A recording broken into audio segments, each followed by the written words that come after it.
Hey all guys, it's Fish here and welcome my glorious bannermen. So, Tug of War Season 2 is almost upon us and I know a lot of you are really excited for it. So this video is kind of just like a rules video for those of you who are new to my channel and didn't see Tug of War last season, or you just are still a bit confused about it. Hopefully I will go ahead and answer any questions you guys have about it so that you guys can enjoy it as much as me and Apollo do. So, basically the best way to describe Tug of War I find is like a multiplayer campaign where there are 5 provinces in a line together. 2 of them I own and the other 2 Apollo own, and then there's a middle neutral battlefield at the beginning of the game.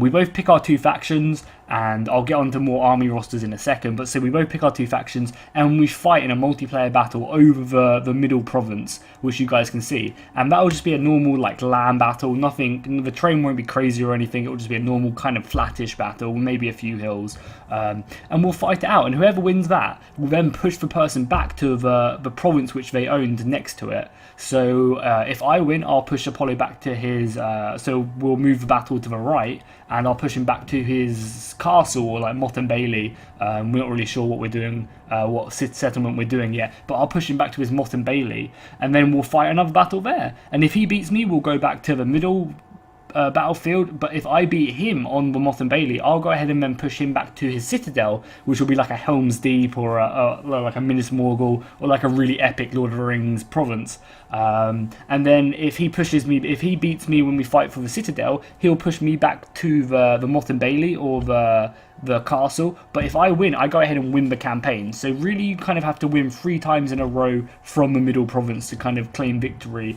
and each battle will be pretty brutal. I'll go ahead and spoil it now. I'm playing as the dwarfs and Apollo's playing as Franduil's realm, so the elf, so it's going to be a nice dwarf versus elf kind of battle. And to go back on, there was a few questions you guys had last season which I didn't answer. If I'm on the citadel, which you guys can see right now, if I'm on the citadel and Apollo beats me back to the Motte and Bailey, I will then be defending that castle, because I took it from him and then I pushed forward, and then he kind of beat me back, and now it's his turn to attack me. So I'll be defending, even though it was his province to start off with, his castle. I will still be defending that because I took it from him, pretty much. So yeah, that's kind of how the campaign movement works and how the battles work, and obviously you guys will see each battle as we play them. So now what I want to go ahead and show you guys is the units and kind of what we're doing with unit rosters in this, because we've kind of changed it quite dramatically. At least the early game we've kind of changed a bit dramatically. So I think we're going to start off with 7k gold each. I'll go ahead and pick the dwarf that I'm playing, because there are actually 3 dwarven factions. I think I'm playing the ones of the Iron Hills. Yes, good old Dane and Thorin just chilling out, and he's playing as Franduil's realm. So yeah, unit wise now, as you can see on your screen, roster wise, you can see we both have pretty rich rosters.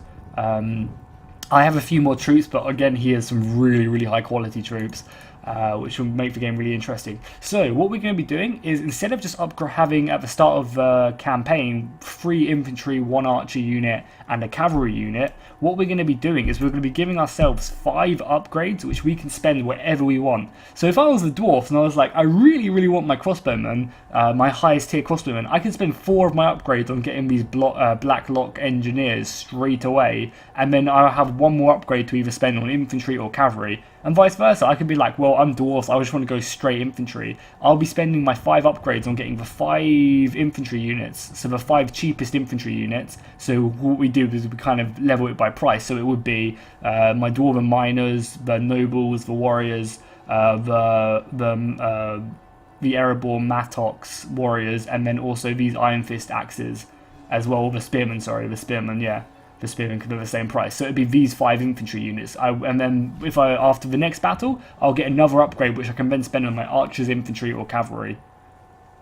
And then obviously that's the same with Apollo. So Apollo will get the choice to spend, if he wants to get 2 units of cavalry, he can spend 2 upgrade points at the beginning of the campaign on that. Or maybe if he just wants to go down his archers, like, it's completely up to him. We kind of feel like that's kind of nice because you can kind of specialize, because obviously the dwarfs don't have great archers, so I could kind of almost ignore them and I'm not stuck with a useless upgrade point. So as I said just now, that after each battle we fight, we'll get 1 more upgrade which we can spend in any genre we want. So we can either spend it in infantry, archers, cavalry, siege equipment, or artillery, I think, are the 5. So yeah, hopefully that'll make it really, really interesting. Also, another really cool thing we're adding is traits. Basically, what these consist of is, well, what we're basically trying to aim to do with these is to go ahead and just give the factions a little bit more flavour, so you kind of feel like you're playing and you're watching a dwarven campaign, and kind of add more of these campaign aspects into the game. So I'll start off with my traits. My first trait is Dwarven Greed. This basically means I get an extra 1,000 gold at the start of the campaign. So at the start of the Tug of War, episode 1, I'll have an extra 1,000 gold, which is a one-off payment because my dwarfs are nice and greedy. So that will hopefully supplement my kind of disadvantage, because I have super expensive troops. My troops are really, really expensive on the early game. And especially, obviously, Apollo's are also expensive, but, you know, he gets really good archers, so half my men don't even get to his battle line before we clash, because of his archers are just picking them off. So, yeah, the extra 1,000 gold should really help me out and be really interesting. Also, the second trait, my second and final trait, is Dwarven Armorsmith. This means I get 2 free bronze armor upgrades at the beginning of the game and constantly the whole way through. So basically, I'll just build a quick army. Like, this is my army. I'm allowed from the first battle to go ahead and give 2 of my men bronze chevrons in armor for completely free. That won't come out of my actual money pool whatsoever. So that's kind of like a cool idea, because, you know, dwarves are very heavily armored normally, so we kind of wanted to make people feel like that. And then I'll also say this. Also, we can actually get a chance to upgrade this, so we get more of these free bronze shields. We can actually trade a bit of money we gain from each battle. So say we start off with 7,000, and then I win a battle when I gain 1,500 gold from it. I can then give a bit of that money, so I would be on, what, 8,500 gold in total. I can then give a bit of that money to get more upgrades. I think we're saying about 500 per upgrade, so then I could pay 500, which will be gone from my bank account completely, from my 8,500. That'd be gone completely, but I get an extra armor upgrade constantly throughout the entire campaign. So it kind of pays for itself eventually, but at the beginning you're kind of giving a bit more than you're receiving. And I can do that as many times as I want. If I give, you know, 2,000 gold of my bank, I can get 4 upgrades, 4 bronze upgrades, and then so on. And then we're talking about how much it should cost to actually upgrade to a silver one, but we haven't kind of decided that yet. So, Apollo's traits. I really like Apollo's traits when I came up with them. I think they're really cool and very elvish. So, Apollo's first trait is Elven Scouting. Basically, what this allows him to do is, once every 3 battles, or it has a free battle cooldown, so if he uses it, he's not allowed to use it for another 3 battles or another 2 battles. He gets to see my army before he even builds his. So I have to build my army, and then I have to send him a screenshot of my army so he can build his army around mine. I kind of like that idea, because it's kind of, the elves are very swift. They're hiding in the trees. They could probably scout my army before I even get to a battlefield. So he knows what he's fighting against, which I thought was really cool. But he's only allowed to use that every 3 battles. So he has to be very careful with how he uses it. His second upgrade will be Elven Archery. This gives him an extra weapon upgrade on all his archers, or on 2 of his archers, and then he can kind of do the same with what I can do with my armor. He can spend a bit of his global gold to go ahead and get more of these upgrades and make them silver and gold upgrades, chevrons.